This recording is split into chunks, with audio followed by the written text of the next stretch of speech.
할렐루야. 오늘 9월 2일 수요일 날짜입니다. 오늘 본문 말씀은 예레미야 26장 16절에서 24절 말씀 보겠습니다.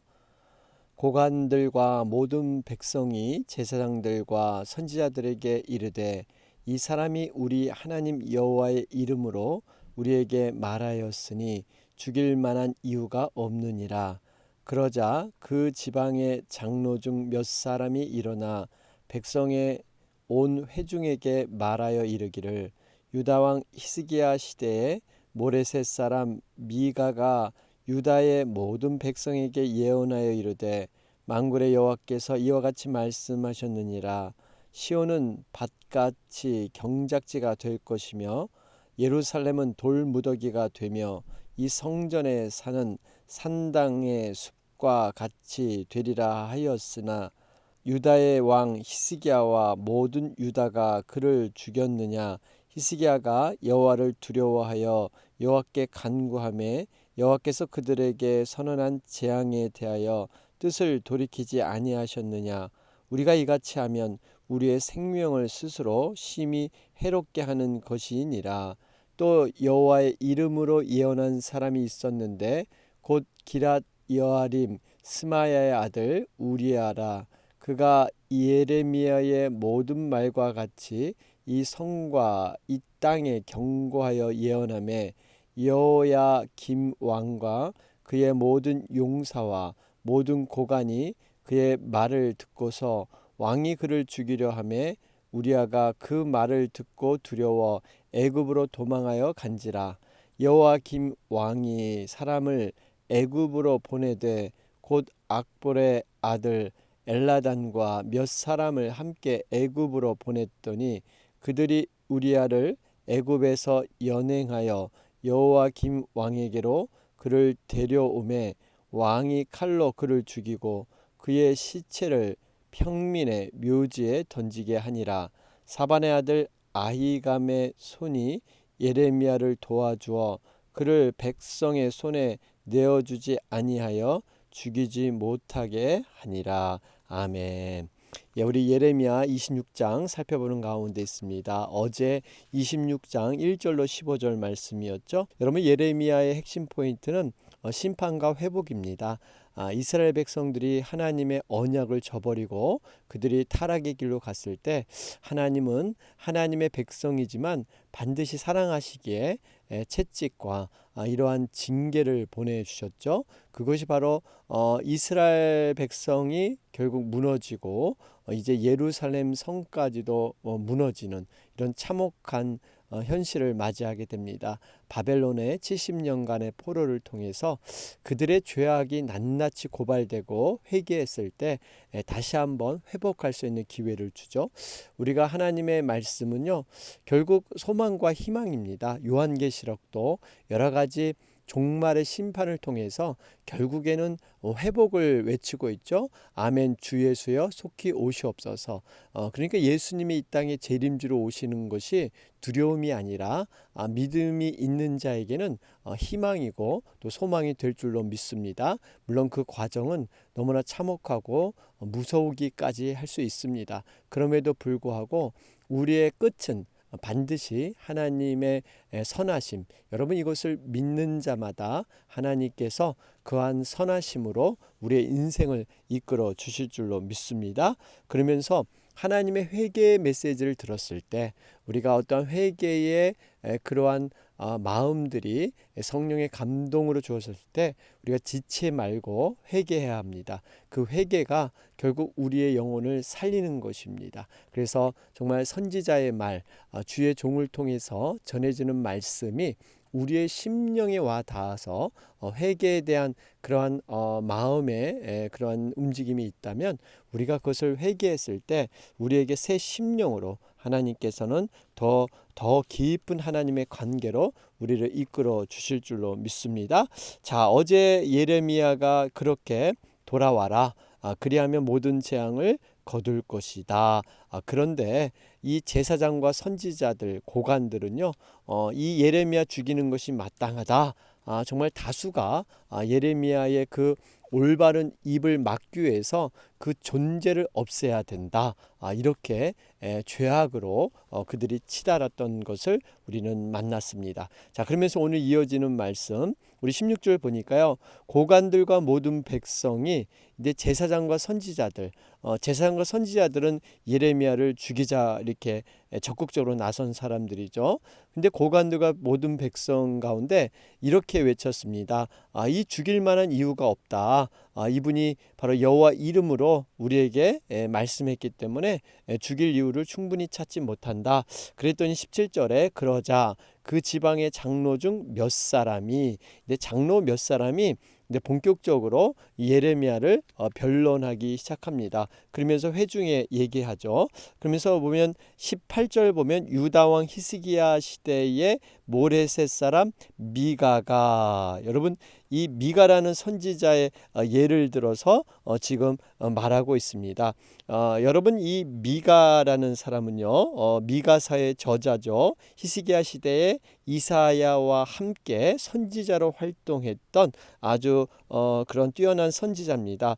특별히 이 히스기야 종교계에게 많은 영향을 줬던 사람이 바로 미가라는 선지자죠. 여러분 근데 히스기야 왕 하면 우리가 참 좋은 왕, 참 개혁을 잘한 왕, 믿음의 왕으로 생각을 하는데 지금 미가가 이렇게 예언을 하고 있어요. 여기 보니까요 18절 말씀, 시온은 밭같이 경작지가 될 것이며 예루살렘은 돌무더기가 되며 이 성전에 사는 산당숲과 같이 되리라. 이 의미는 시온은 이스라엘을 뜻하고 있죠. 그러면 이런 밭 같는 경작지 완전히 황폐하게 되고 무너지고 예루살렘 돌무너기도 결국 이렇게 다 공격을 받아서 그 심판, 하나님의 심판이 있을 것이다. 이렇게 미가가 예언한 것입니다.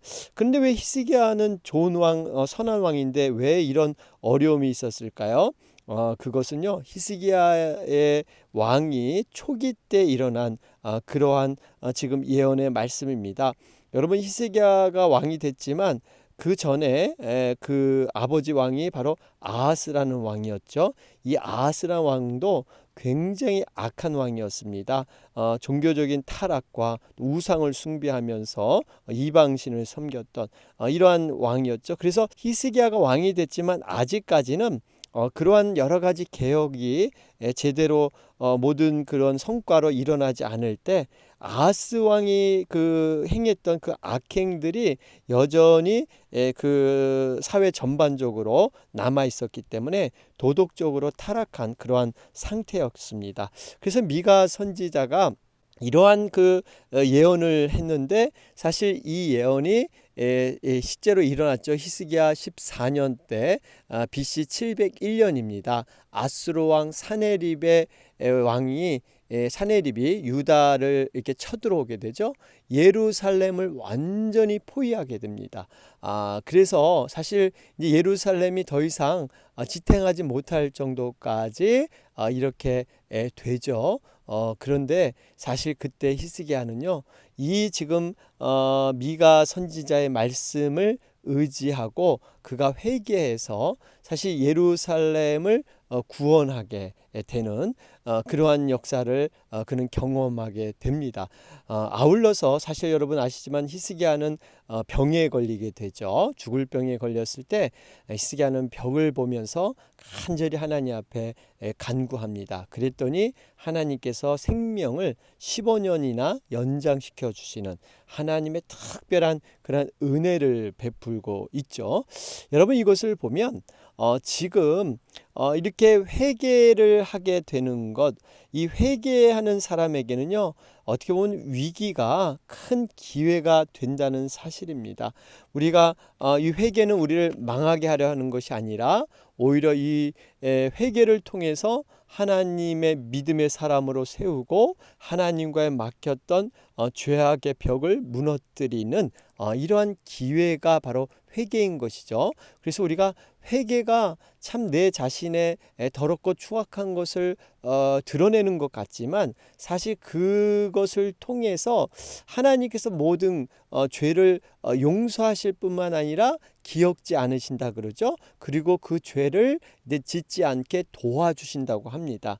여러분, 이것이 모든 것이 회개를 통해서 일어나는 놀라운 사건입니다. 그렇기 때문에 우리가 기회가 되면요, 정말 하나님 앞에 회개하는 것 너무나 중요합니다. 위기라는 말이, 이런 말이 있어요. 위기는 두 가지 단어가 합해서 된 것이라 그러죠. 위험과 기회. 그래서 위험의 위, 또 기회의 기.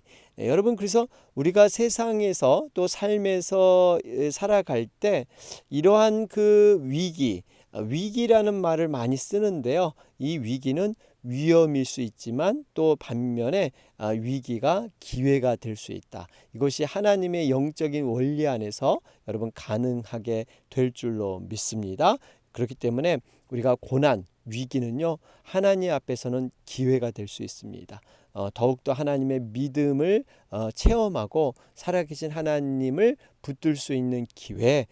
우리가 여러분 어떤 위기나 고난이 없으면 너무 평탄한 삶을 살면요, 하나님의 살아있는 그 능력을 간절히 사모하지 못합니다. 그렇기 때문에 때로는 우리가 고난과 위기 상황에서 하나님의 능력을 더욱더 붙들게 하는 것, 이것도 하나님의 큰 섭리 안에서 일어나는 일들이다 하는 것을 우리가 보게 됩니다. 자, 그러면서 여러분 이제 17절부터 이렇게 19절 말씀을 쭉 이렇게 보면 지금 이 히스기야 때 일어난 사건, 바로 이 미가 선지자를 통해서 일어난 사건은 여기 보니까 히스기야는 단순히 미가 선지자를 이렇게 죽이려고 하는 이런 것이 아니라, 여러분 19절 보세요.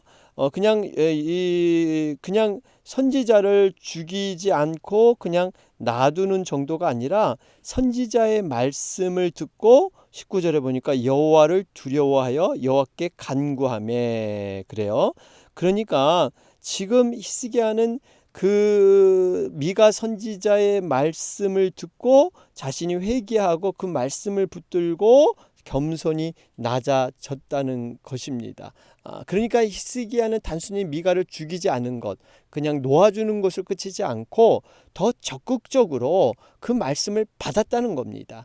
이 부분이 중요해요. 그러면서 20절과 23절을 보면 또 하나의 사건이 등장을 하죠. 여기 보니까 기랏 여아림 사람 20절입니다. 스마야의 아들 우리야라. 이 우리야라는 이 선지자가 등장을 해요. 이 우리야라는 이 선지자도 마찬가지로 지금 예레미야처럼 이스라엘에 관해서 경고의 말씀, 좋은 어떠한 귀를 긁어주고 그들을 간지러움을 해소하는 이런 좋은 말씀을 전한 게 아니라 정말 이 징계 심판의 말씀을 그들에게 전했습니다. 그래서 우리야가 애굽으로 도망갔죠. 그런데 22절에 보니까 잡아와서 기어이 우리야를 죽여버리는 이러한 일이 벌어지고 있습니다.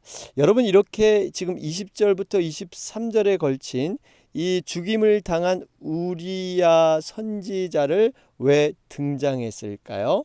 이것은 지금 이 예레미야에 있어서 이렇게 이 단순히 그저 예레미야를 놓아주는 정도, 그냥 죽이지 않은 정도로 그들이 만족해 하려고 하는, 그러니까 이렇게 우리야는 죽게 됐다라는 것을 이렇게 소개한 것은요, 우리가 우리 예레미야를 죽이지 않은 것만 해도 다행이다 하는 정도로만 그치고 있다는 것입니다.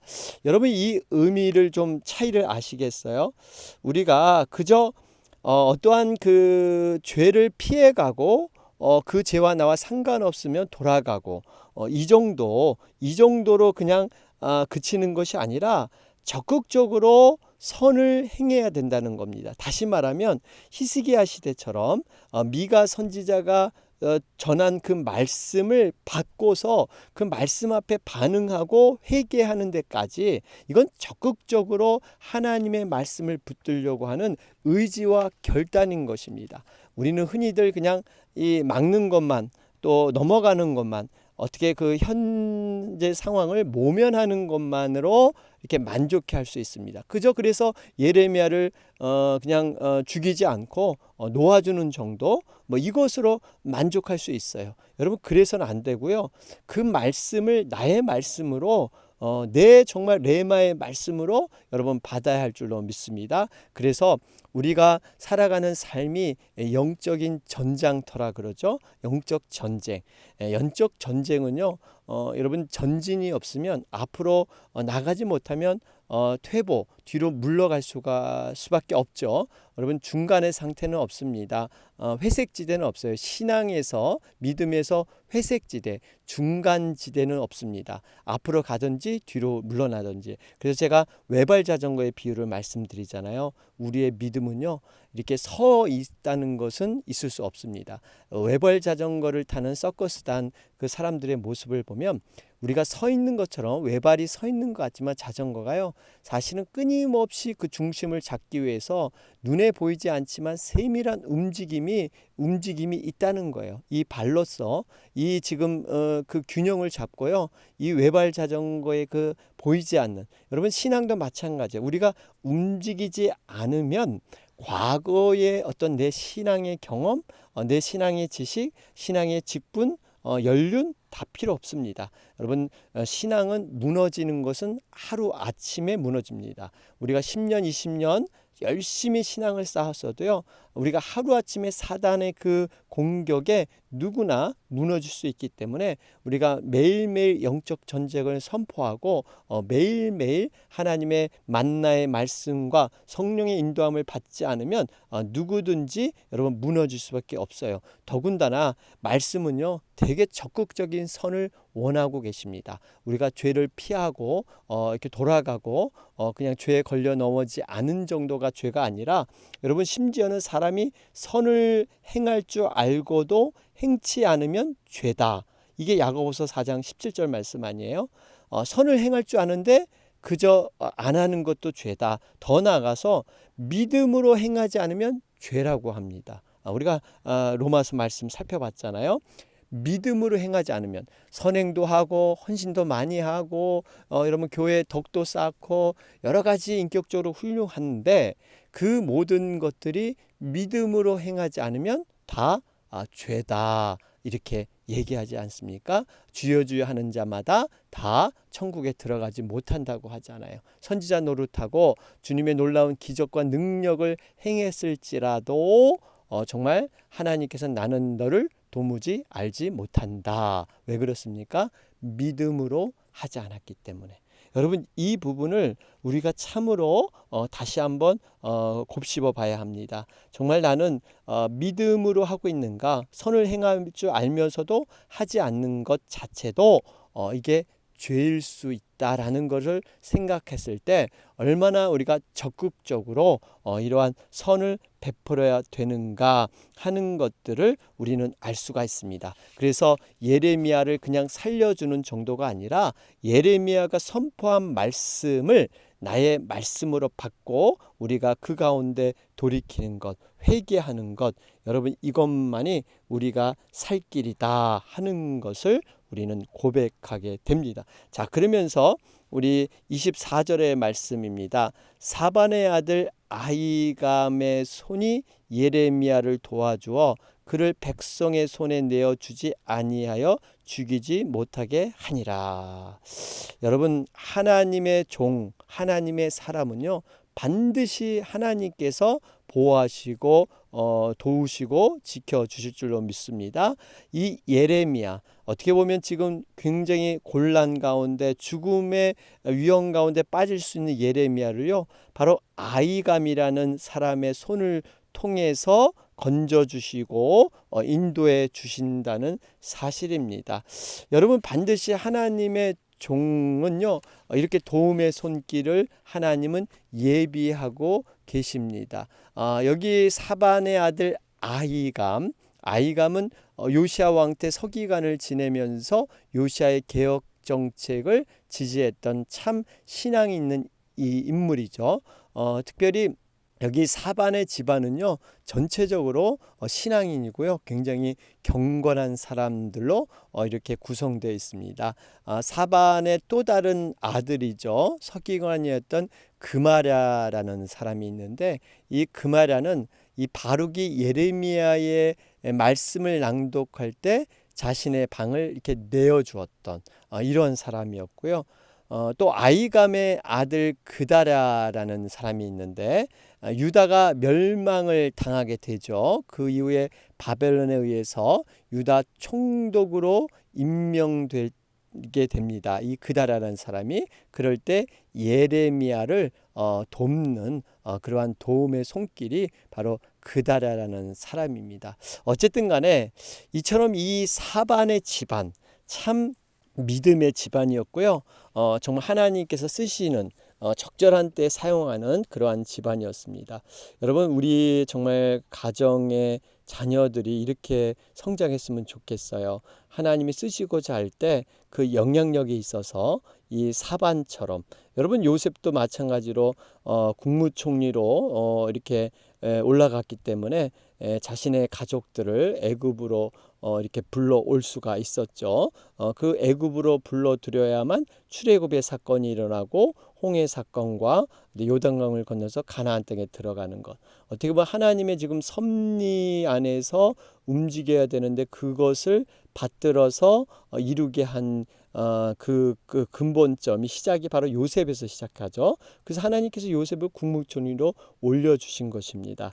그래야 그 역량이 있어야 그 가족들을 이렇게 데려올 수 있기 때문에, 여러분 이처럼 정말 우리 자녀들이 세상에서 영향력 있는 자, 정말 하나님의 선하신 도구로 쓰시고자 할 때 사용될 수 있다면 여러분 얼마나 감사합니까? 여러분 이를 위해서 기도해야 될 줄로 믿습니다. 이렇게 사반의 집, 하나님께서 쓰시고자 할 때 사반의 집안의 사람들을 통해서 유력한 이렇게 영향력 있는 사람을 통해서 이렇게 쓰고 있다는 사실입니다. 그러면서 이 사반의 집안의 이 신앙, 이것이 정말 진짜 값진 신앙이라는 것도 보게 되죠. 사실 그 당시 이렇게 예레미야를 도울 때 어떻게 보면 가문이 몰락당할 수도 있습니다. 위험한 일이죠. 어떻게 예레미야를 많은 사람들, 특별히 이 제사장과 선지자들이 죽이려고 혈안이 되었는데, 이러한 상황에서 이렇게 예레미야를 돕는다는 것 여러분 쉽지 않습니다. 예수님의 그 시체를 걷어갔던 이 아리마대 사람 이 요셉과 또 이 니고데모, 여러분 사실 그 당시 공회원이고 관원이고 아주 유력한 지도자들이었죠.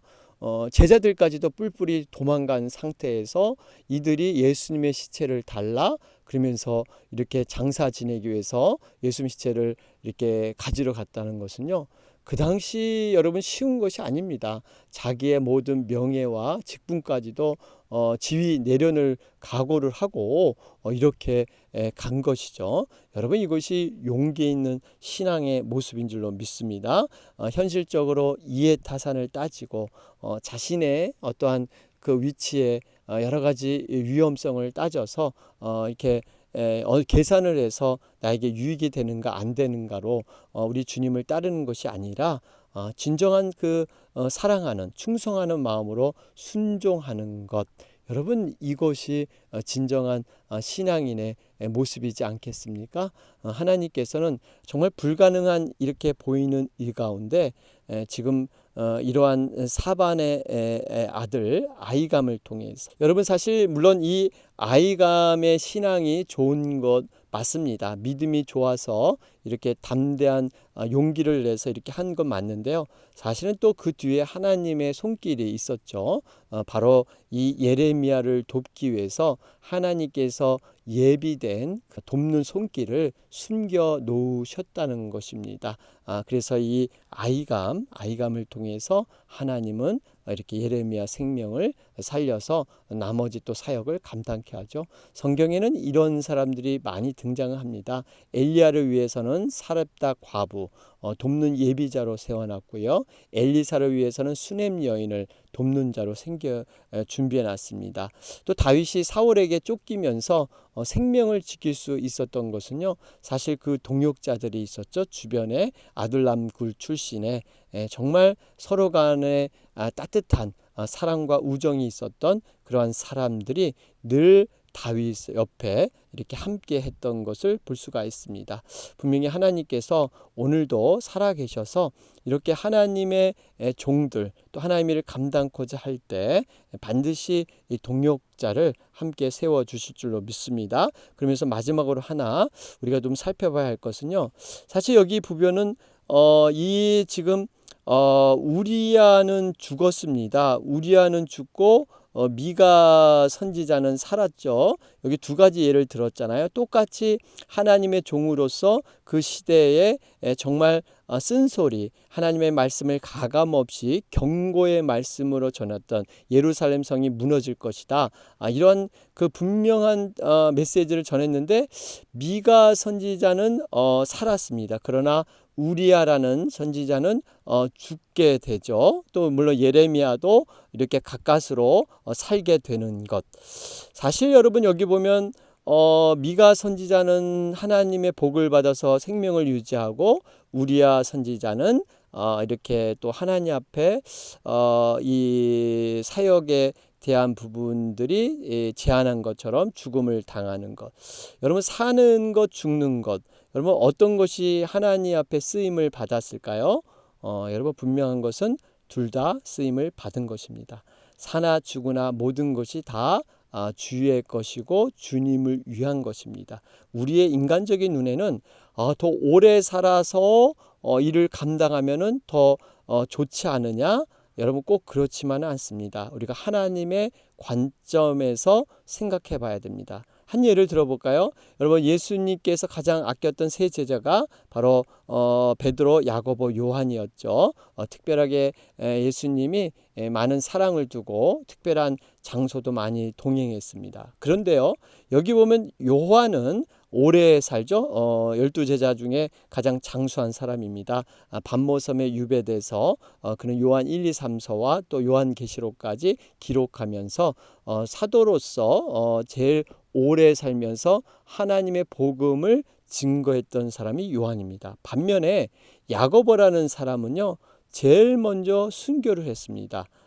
여러분 야고보 요한은 이제 형제지간인데 여러분 이 제일 먼저 순교를 했어요. 어떻게 보면 하나님의 일을 제대로 감당하지 못하고 그냥 순교를 먼저 했던, 그러면 그 죽음은 과연 별로 불필요하게 소모되는 그런 죽음인가? 아닙니다. 바로 이 야고보의 순교를 통해서 복음이 더욱더 편만하고 세상으로 전해가게 되었다는 사실입니다. 여러분 그래서 우리가 어쨌든 사나 죽으나 다 주의 것이고요. 주의 영광을 위해서 나타나진다. 인간적인 생각보다 하나님의 관점에서 우리가 바라보고 하나님의 뜻을 우리가 구하는 것, 이것이 중요하다 하는 것으로 결론이 되어집니다. 자, 오늘 말씀에 반응하는 마음, 순종과 불순종. 우리는 과연 어떠한 거기에 섰을까요? 오늘 두 가지가 던져집니다. 미가 선지자가 예언했을 때 듣고 회개해서 바른 길을 갔던 히스기야와 그 당시의 사람들, 반면에 이렇게 예레미야 말씀을 듣고 죽이려 하고 우리아는 실제로 죽였던 사람들, 여러분 이 두 부류를 어떻게 생각하세요? 과연 어떤 부류 가운데 우리는 설 것인가?